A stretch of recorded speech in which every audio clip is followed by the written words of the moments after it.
지난 월요일 우리 교회가 약 550여 명의 목회자들을 섬겼습니다.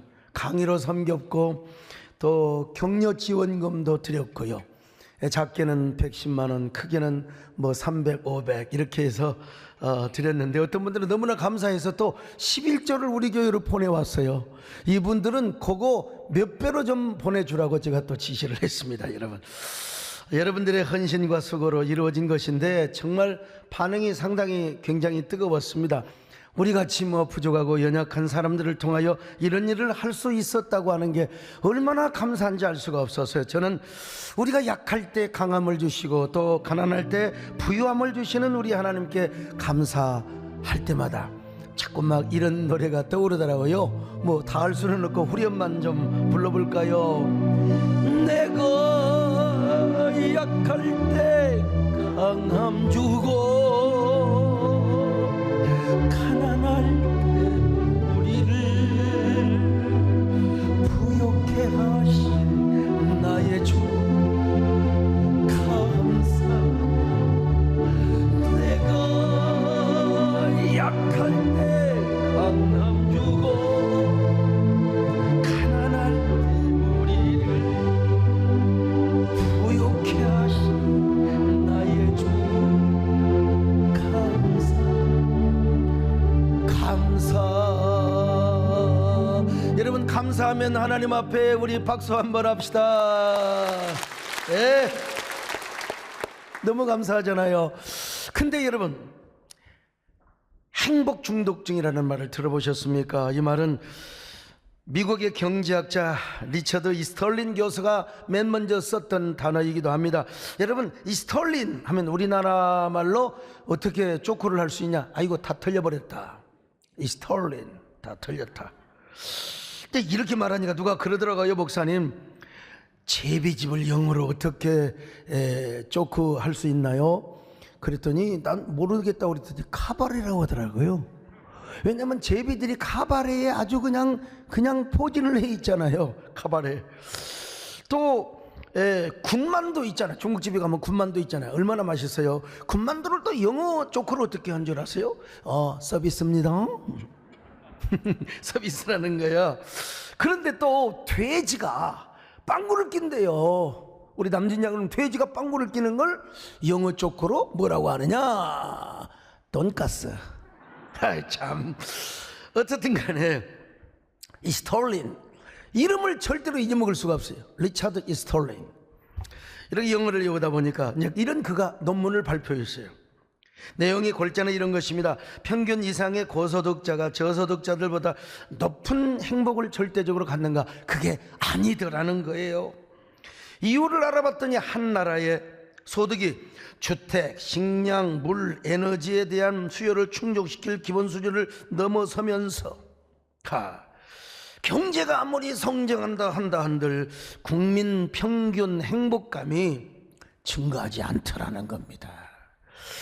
바로 이러한 현상을 경제학자 리처드 이스털린의 이름을 따가지고 뭐라고 했느냐? 이스털린 패러독스라고 그렇게 이야기합니다. 사람이 많은 부를 가지고 있으면 행복한가?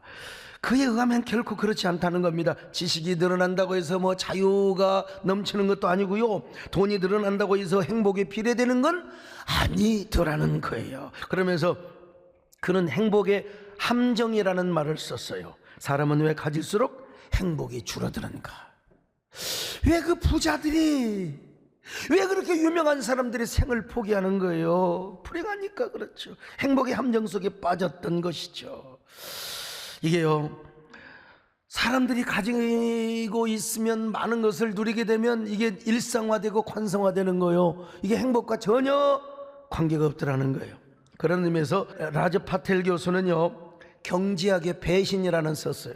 경제학의 배신이라는 책을 썼어요. 그 역시 그 책에서 이스털린 교수의 논문을 인용하면서 인간은 계속해서 행복을 소유하려면 더 많이 가져야 돼. 난 50억을 벌어서 행복한 줄 알았더니 세상에 저기 200억 번 놈이 있네요. 그러니까 괜히 내가 얼마나 또 짜증납니까? 그 사람 믿고 말이죠. 그래서 더 많은 것을 소유해야 행복하는데 그것은 뭐냐?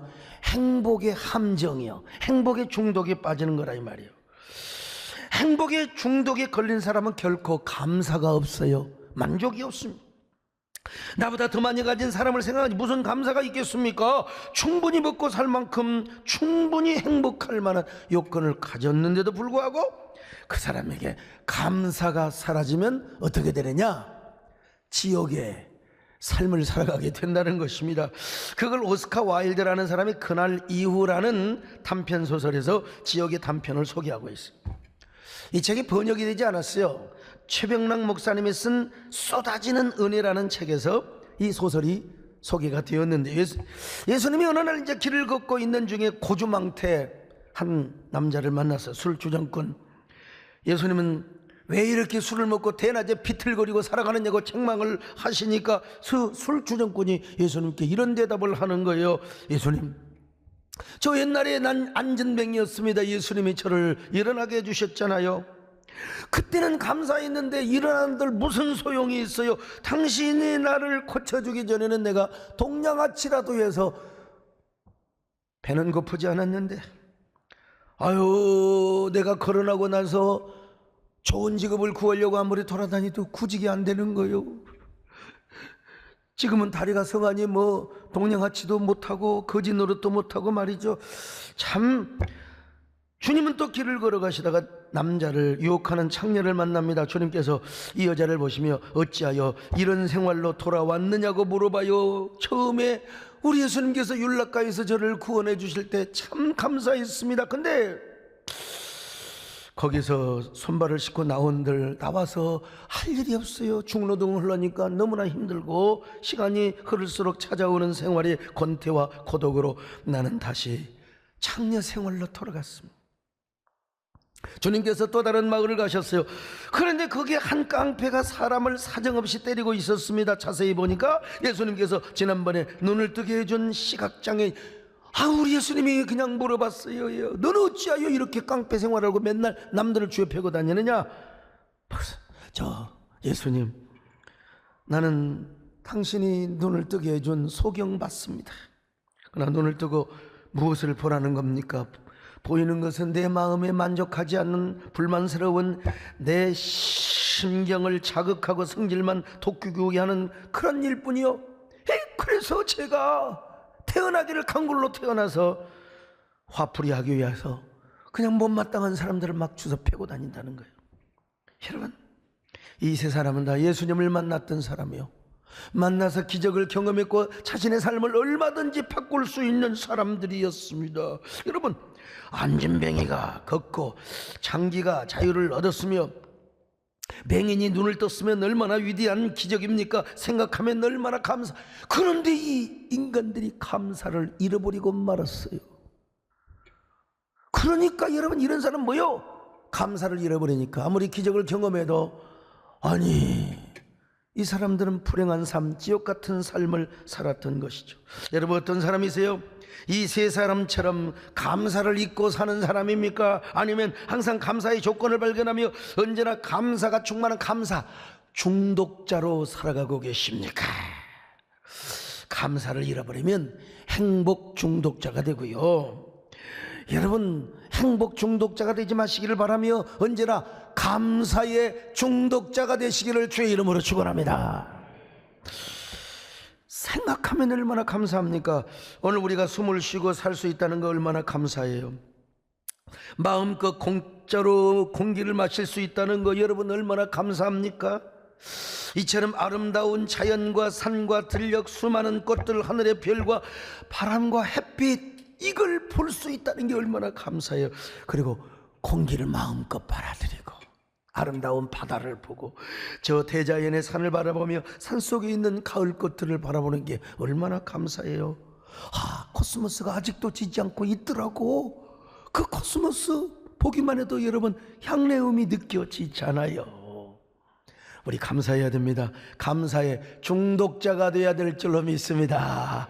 중독자가 되려면 어떻게 해야 되느냐? 먼저 지금까지 받은 하나님의 은혜를 곰곰이 곱씹어 보면 되는 겁니다.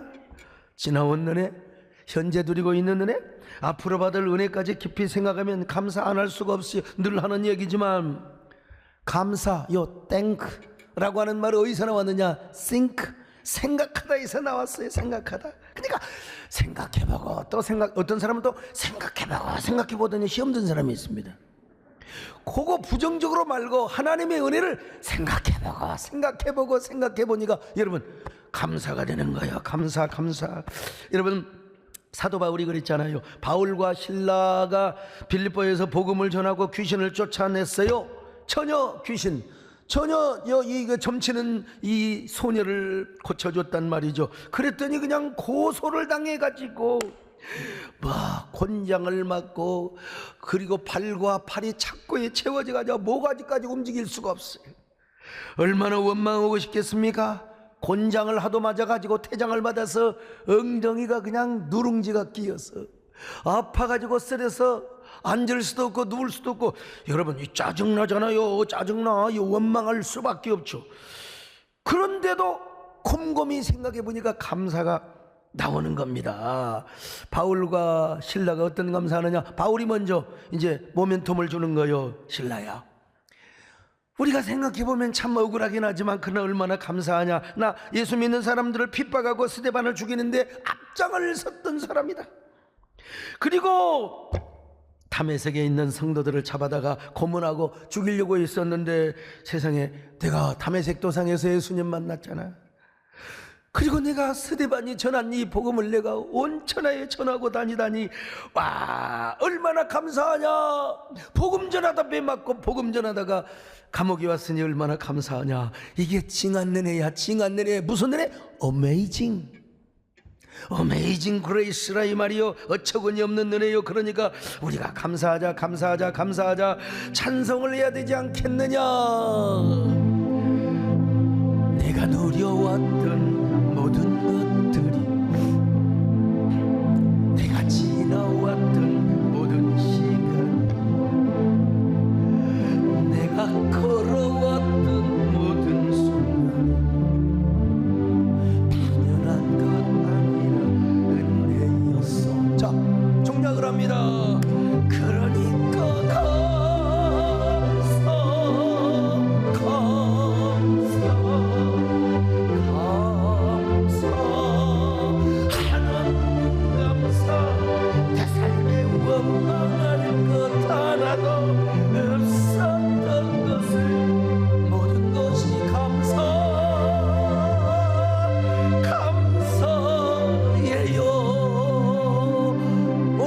감사하는 분들은 다시 아멘 하시기 바랍니다. 크게 안 해도 돼요. 그냥 여러분, 우리가 지금까지 받은 은혜, 그리고 지금 드리고 있는 은혜, 앞으로 받을 은혜, 이거 생각하면 여러분 무조건 감사해. 어떤 감사? 초월적 감사를 합니다. 보통 감사가 아니요. 오늘 본문에 다윗이가 그런 감사를 하고 있어요. 오늘 시편 54편은 다윗이 10황무지에 숨어 있을 때 10사람들이 사울에게 가서 다윗이 10황무지에 숨어 있다고 고해바칠 때 쓴 시입니다. 얼마나 배신감이 가득한데, 이미 사울왕이 3,000명의 군사를 거느리고 다윗을 포위하여 오고 있었던 때에 썼던 시입니다. 자, 그 배경을 한번 볼까요? 사무엘상 23장 19절로 20절입니다. 시작. 그때에 10사람들이 기브아에 이르러 사울에게 나와 이르되 다윗이 우리와 함께 광야 남쪽 하길라산 숲을 요새에 숨지 아니하였나이까. 그러한즉 왕은 내려오시기를 원하시는 대로 내려오소서. 그를 왕의 손에 넘길 것이 우리의 의문이이다 하니. 10사람들이 어느 날 사울왕에게 찾아가가지고 다윗이 우리 동네에 숨어있다고, 10황무지에 숨어있다고. 이런 10사람들은 어떤 사람들입니까? 이 발음을 제가 잘 하려고 노력합니다. 참 10사람들. 이 사람들은 그일라 사람들과 이웃사촌입니다. 다윗이 과거에 그일라를 구원해 줬어요. 블레셋으로 잡혀갔던 사람들을 다 구해 줬거든요. 그러면 이웃사촌이 얼마나 좋아. 우리 그일라를 이렇게 도와줬으니까 다윗을 숨겨주지는 못할 망정 못 본 채라도 해야지. 뭐가 그렇게 좋다고 달려가 가지고 사울왕한테 가서 지금 저 다윗이 우리 동네에 숨어 있다고. 이런 세상에, 이런 배신자. 그래서 다윗은 깊은 배신감을 느끼며 사울의 군사들에게 쫓겨서 이곳저곳 지금 도망다니고 있는 것입니다. 자, 25절로 26절입니다. 시작. 사울과 그의 사람들이 찾으러 온 것을 어떤 사람이 다윗에게 아뢰매 이에 다윗이 바위로 내려가 마온 황무지에 있더니 사울이 듣고 마온 황무지로 다윗을 따라가서는 사울이 산 이쪽으로 가매 다윗과 그의 사람들은 산 저쪽으로 가며 다윗이 사울을 두려워하여 급히 피하려 하였으니 이는 사울과 그의 사람들이 다윗과 그의 사람들을 에워싸고 잡으려 함이었더라. 여러분, 이런 위중한 시기에 다윗이가 쓴 시입니다. 다윗이가 시 쓰기 전에 뭐 한 줄 아세요? 기도했어요. 하나님 도와주세요. 자, 54편 1절로 2절입니다. 시작. 하나님이여 주의 이름으로 나를 구원하시고 주의 힘으로 나를 변호하소서. 하나님이여 내 기도를 들으시며 내 입의 말에 귀를 기울이소서. 그렇게 기도하며 생각하다 보니까 지난날 베풀어 주신 하나님의 은혜가 생각이 나는 거요. 4절로 5절입니다. 하나님은 나를 돕는 이시며 주께서는 내 생명을 붙들어 주시는 이시니이다. 주께서는 내 원수에게 악으로 갚으시리니 주의 성실하심으로 그들을 멸하소서. 언제나 우리 하나님은 신실하신 하나님이셨어요. 원수들을 갚으신 우리 하나님이여 나를 도와주셨던. 그러니까 생각해보니까 봐, 이번에도 하나님이 도와줄 것 같거든요. 그래서 감사하는 마음이 생기고 막 갑자기 춤을 추고 싶을 정도로 막 그냥 기쁨이 막 솟구치는 거예요. 그래서 뭐라고 말합니까? 내가 지금 낙헌제로 하나님께 제사를 드리겠다는 겁니다. 낙헌제로. 자, 시편 54편 6절입니다. 시작. 내가 낙헌제로 주께 제사하리이다. 여호와여 주의 이름에 감사하오리니 주의 이름이 선하심이니이다. 여기 낙헌제가 히브리 말로 네다바, 자원제란 말입니다.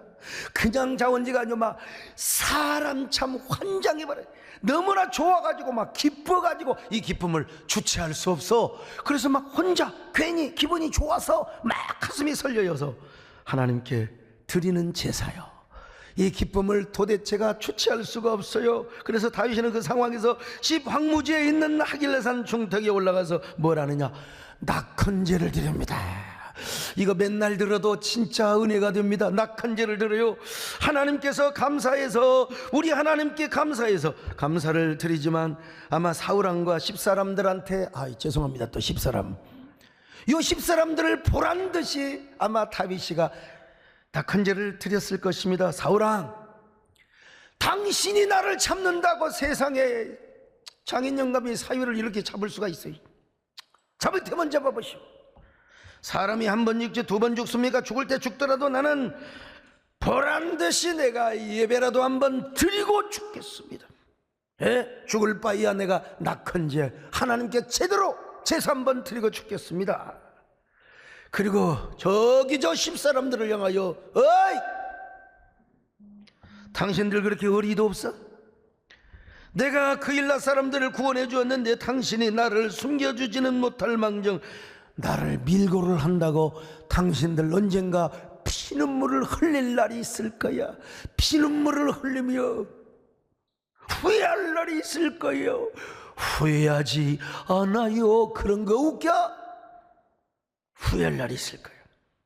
그런데 낙헌제는 그냥 짐승을 잡아 희생제사만 드리는 것이 아니라 소리를 내어서 하나님의 위대하심을 선포하고 춤을 추며 드리는 제사입니다. 소리를 내어가지고 막 기쁨을 이길 수가 없어가지고 그냥 소리를 질러버리는 거요. 자, 아모스 4장 5절입니다. 시작. 누룩 넣은 것을 불살라 수은제로 드리며 낙헌제를 소리내어 선포하려무나. 보세요.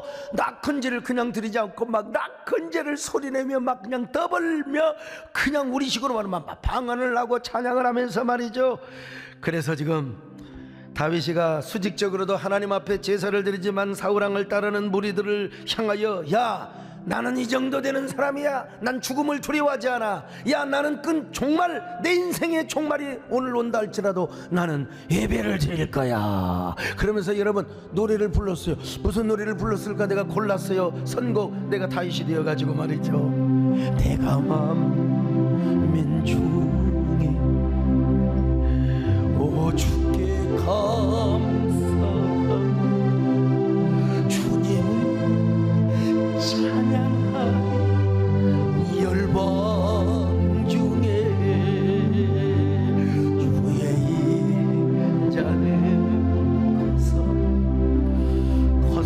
하늘을 비치고 주의 진리는 넓은 궁창에 이르리니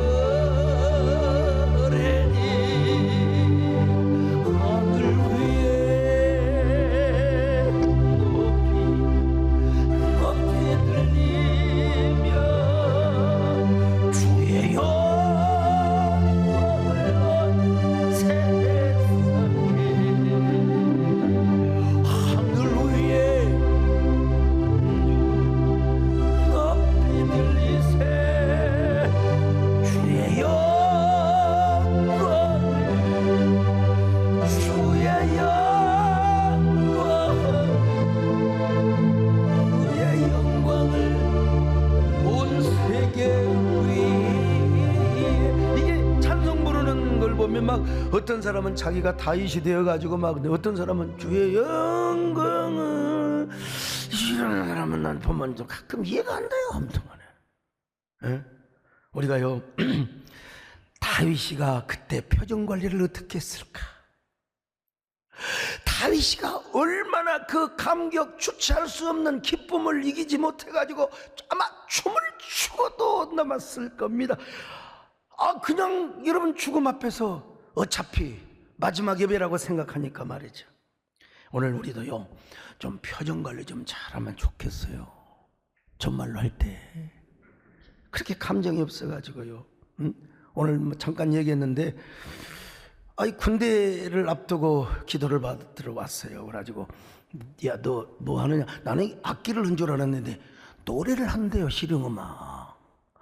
그래서 내 앞에서 야 한번 노래 해볼래? 여러분 목사 앞에서 이제 다음에 하겠습니다 그러지? 예 하겠습니다 하는 놈은 별로 없습니다 여러분. 그래서 한번 해봐라. 그랬더니 그냥 딱 일어나서 하는 거예요. 야 이게 내가 젊을 때 그랬거든 사실. 그래서 그래갖고 내가 이제 청년부의 노래를 시켰는데 보세요 여러분. 자 오늘 표정 관리하고 후렴을 합시다. 하늘 위에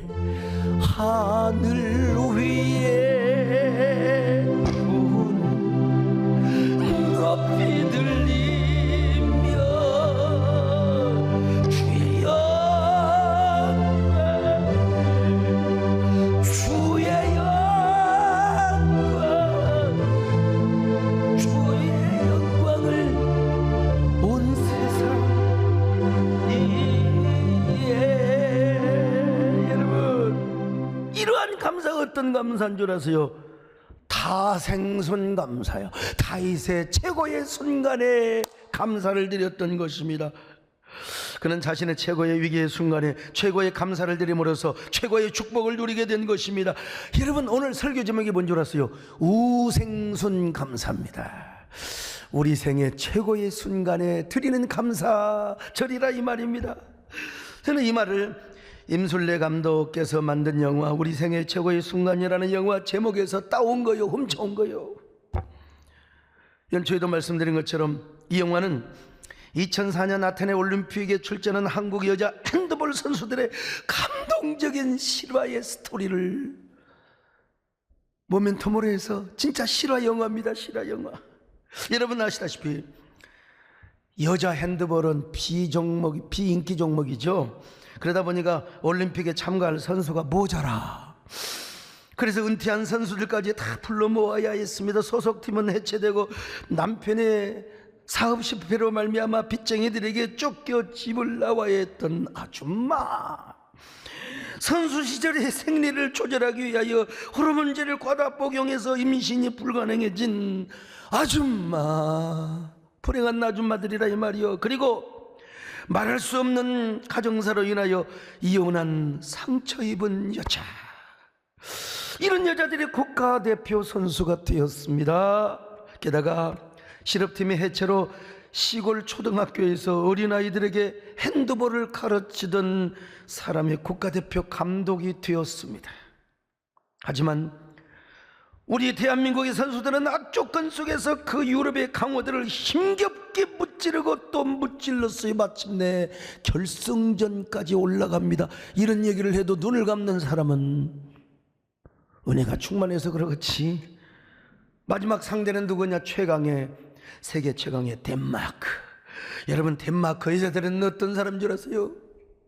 덴마크 바이킹의 후손들입니다. 바이킹 그 도둑놈들, 해적들 가서 겁탈하고 포악한 요 사람들의 후손이니까 얼마나 덩치도 크고 체력도 좋고 얼마나 와일드한지 이 덴마크 대표팀은 전 국민의 전폭적인 응원과 지원을 받았어요. 우리나라 월드컵 할 때 그냥 전폭적인 지지를 그냥 받은 것처럼.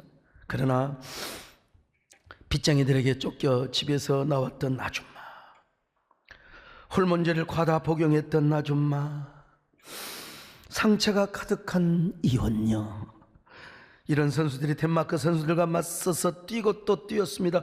온몸을 던져 볼을 던지고 마음이 볼을 던지고 그리고 볼을 던지고, 참 동점만 19번을 하는 혈투를, 그리고 연장을 가고 또 재연장을 갔습니다. 그래도 승부가 나지 않아 마지막 승부 던지기 갔다가 확 던지는 거예요. 우리 선수들은 마지막 땀 한 방울, 마지막 피 한 방울까지 마지막 호흡을 다 쏟아냈습니다. 근데 어떻게 되었습니까? 아쉽게도 너무 힘이 빠져서 마지막 승부 던지기에서 준우승을 하고 맙니다. 준우승을 하였지만 그러나 감독은 뭐냐?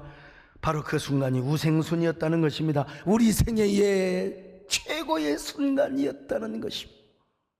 그분들처럼 우리도 금주에 우생순 감사를 드려보고 누려보자고 이번 주일을 뭐라고 했냐? 우생순 추수감사주일이라. 사실 그들이 힘과 실력으로 우승을 해버리면 말이 안 되죠. 어떻게 은퇴 선수들이 덴마크의 최강의 선수들을 이길 수가 있단 말이 이거야? 아니죠. 전 국민의 지지와 호응을 받은 덴마크 대표팀을 이겼다면 그것은 우리 생애의 최고의 아름다운 순간이 아니죠. 어쩌다가 굴러온 행운의 순간이고, 뭐 어쩌다가 굴러온 그냥 아주 뭡니까? 로또의 순간이죠. 로또. 만약 영화 감독이 각색하여 우리 팀을 또 1등으로 만들었다면 그 영화는 삼류 영화가 되어버리고 말 겁니다. 그러나 피와 땀의 결과가 아닌 온 국민과 선수들의 눈물이 시공간을 초월하여 눈물이 파도를 치고 바다를 이루었다면 문제는 달라질 수 있겠죠. 그 악조건 속에서도 최선을 다하여 자기들만의 땀과 눈물과 피를 바쳐 거둔 아쉬운 준우승이에요. 온 국민을 울렸고 관객을 울렸어요. 우리가 너무 여자 핸드볼에 너무나 관심을 두지 않았다. 그러나 여러분, 우승보다 빛난 준우승 있지 않습니까? 우승보다. 아니, 세상적으로는 준우승이었지만 핸드볼 선수에게는 우승 그 자체였습니다. 그리고 우리 국민 모두에게도 우승 자체였습니다. 그런 의미에서 우리가 우생순 추수 감사주의를 맞이하고 있는 것입니다. 저는 위드 코로나 시기 속에서도 우생순 추수감사주의를 지킨다는 걸 생각하고 설교 준비를 하면서 마음이 막 뭉클함. 이거야 아는 얘기인데 이것도 다시 다 원고로 작성은, 여러분 눈시울이 얼마나 촉촉한지 지금도 눈알이 촉촉해 있습니다. 여러분, 우생순 추수감사주일에 오셨으니까 여러분도 우생순을 맞이하시기를 바랍니다. 우생순이라는 말도 좋지만 자기 성을 딱 따세요. 여기 소강석 소생순, 정금성 원사님 정생순, 배장로님을 내가 빼줄 수가 없지요. 배생순, 좀 이상하네. 배생순? 글쎄요. 아무튼 우리 김진애 장로님 김생순이요. 여기 오늘 좀 웅큼하게 생긴 우리 권장로님 권생순, 최진경 최생순.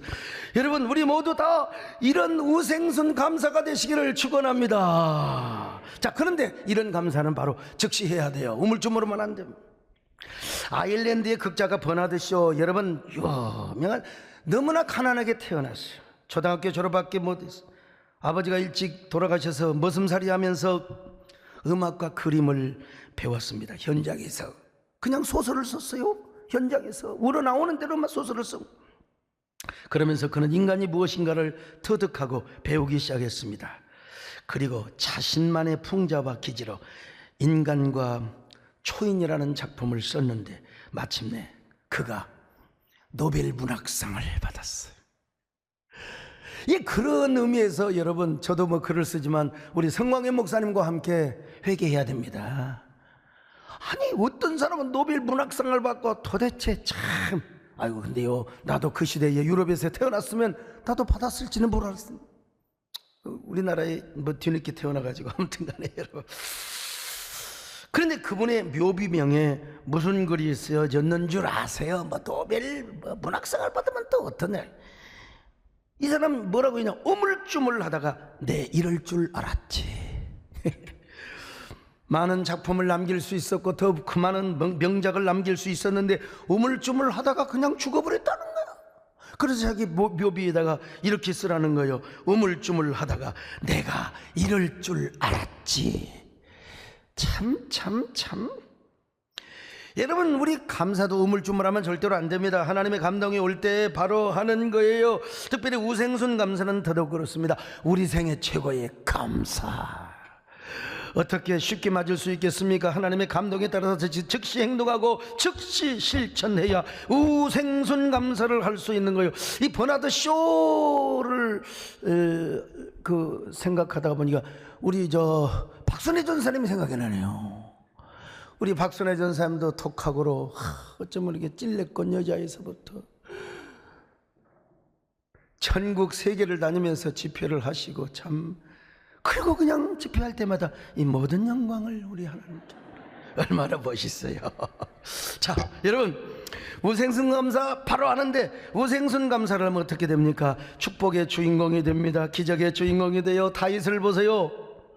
아니, 사울의 군사들에게 겁안 죽을 이제 상황입니다. 이제 포위망이 점점 좁혀져 가지고 이제 사정거리가 되면 톡화살, 여기 봐요, 톡화살이 나갑니다. 어디로 쏠 것인가? 아유, 송구합니다마는 이제 사정거리만 오면 다윗이 죽습니다. 톡화살에 맞아서. 근데 하나님께서 어떻게 역사하느냐? 저 멀리서 보니까 말이요,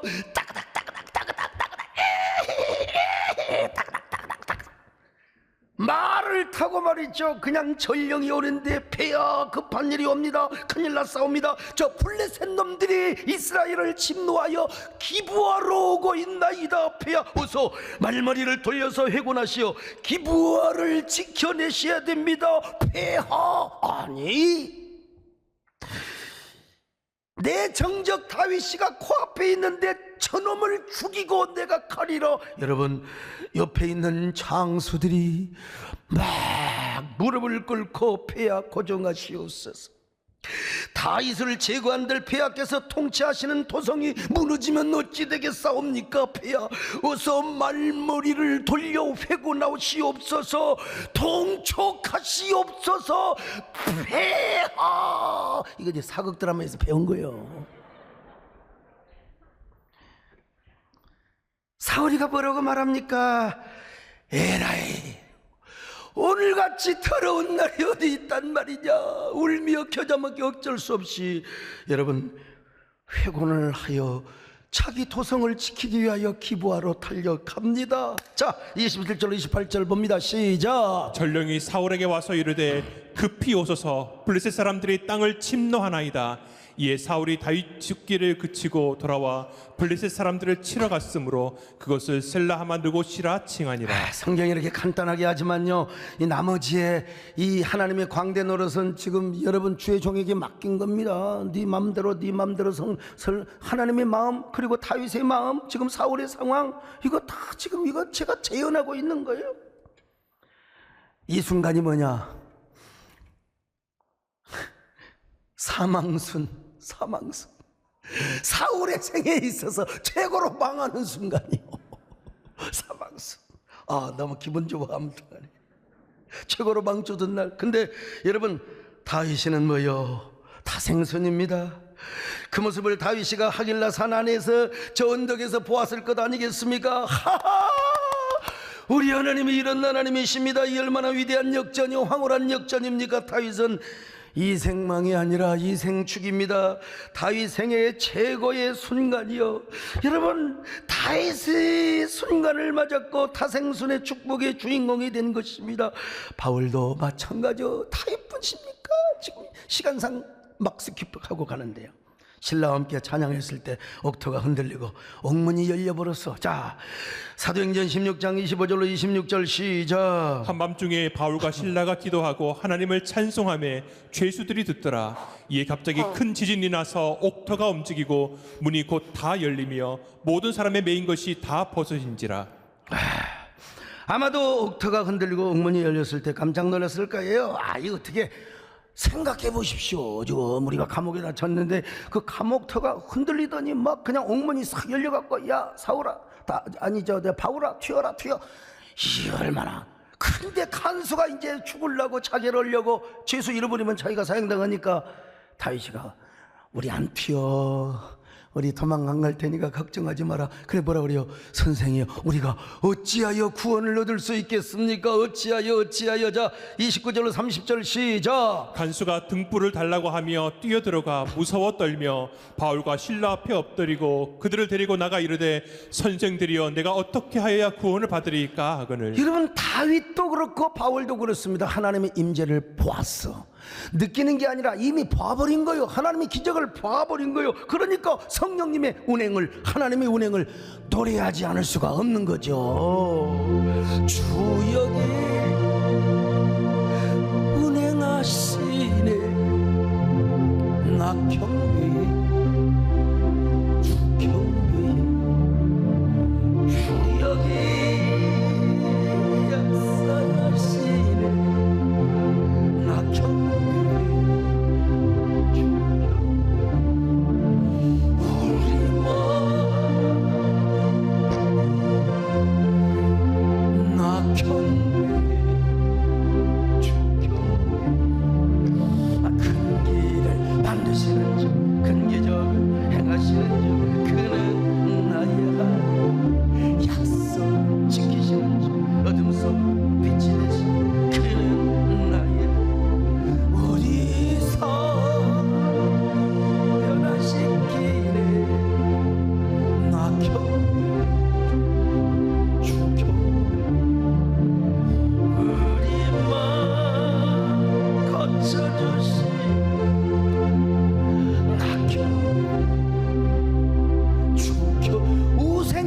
감사를 드리면 우리에게도 기적이 일어납니다.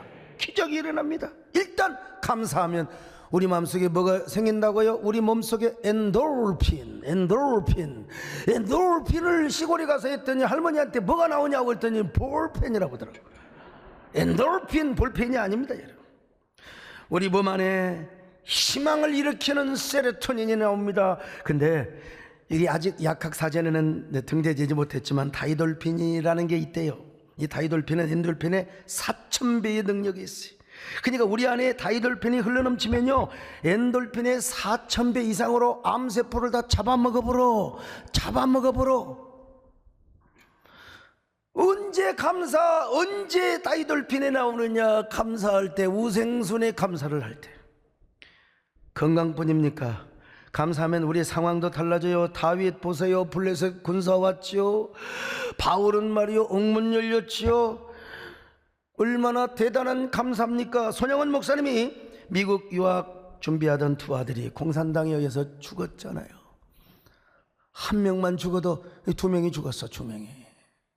근데 손영원 목사님 참 대단해. 우리는 할 수 없는, 그러니까 그분의 감사, 그분의 사랑에 대해서 말하기가 너무나 누가 돼요. 정말 너무나 누가 되는 거예요. 근데 그분이 장례식을 마치고 나서 감사헌금 10,000원을 바쳤대요. 10,000원. 근데 저 10,000원은 지금으로 생각하면 안 돼. 그때 당시에 10,000원은 손영원 목사님이 10년치 받을 사례금이랍니다. 10년치. 배장용 장로님 도전을 받읍시다. 할렐루야. 세상에 10년치 벌 돈이요? 오늘 여러분, 이래도 불평이 나오겠습니까? 이래도 짜증이 나오겠어요? 짜증이? 오늘 추수감사주일을 맞아서 우리 모두 감사로만 충만하시기를 바랍니다. 여러분, 우리 교회뿐만 아니라 우리 한국교회 모든 성도들이 감사할 때 코로나도 다 맥을 못 추고 저 어디로 동해 바다로 다 도망가서 거기 가서 저거들 다 죽고, 우리는 저 위드 코로나라고 하지만 이 코로나가 혹시 있더라도 다 백을 맺히고 고양이 앞에 쥐가 그냥 벌벌 떠는 것처럼. 오늘 우리 저 시장님 사모님 손숙자 집사님 오셨네. 우리 용인에서 이런 일이 먼저 일어났으면 좋겠습니다. 여러분 모두 다 이런 우생순의 주인공이 되시기를 축원합니다. 내가 누려왔던 모든 것들이, 내가 지나왔던 모든 순간, 내가 걸어왔던 모든 순간이 이 당연한 것 아니라 은혜였어. 아침 해가 뜨고 저 우리 다 가슴에 손을 얹고요. 봄의 꽃향기와 가을의 변하는 계절의 모든 순간, 당연한 것 아닌 은혜였어. 그러니까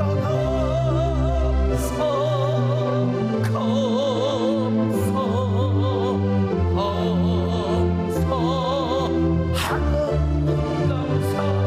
내 삶에 당연한 것 하나도 없었던 것을 모든 것이 감사였어.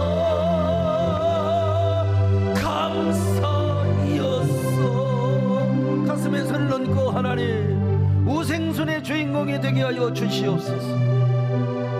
곰곰이 생각하면서 감사거리를 찾아서 지금 하나님 앞에 감사의 고백을 하시기를 바랍니다.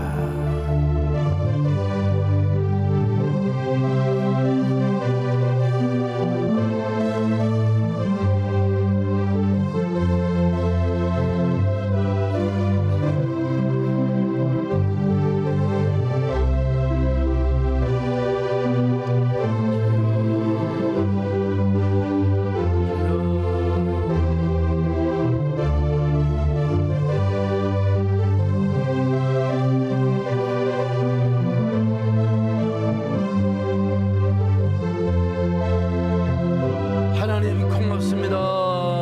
우리 모두 우생순의 주인공들이 되게 하여 주옵소서. 우생순의 감사의 꽃다발을 하나님께 드리게 하여 주옵소서. 그리고 우생순의 기적과 은혜가 저들 모두 주인공이 되게 하여 주시옵소서. 예수님의 이름으로 기도 올려옵나이다. 아멘.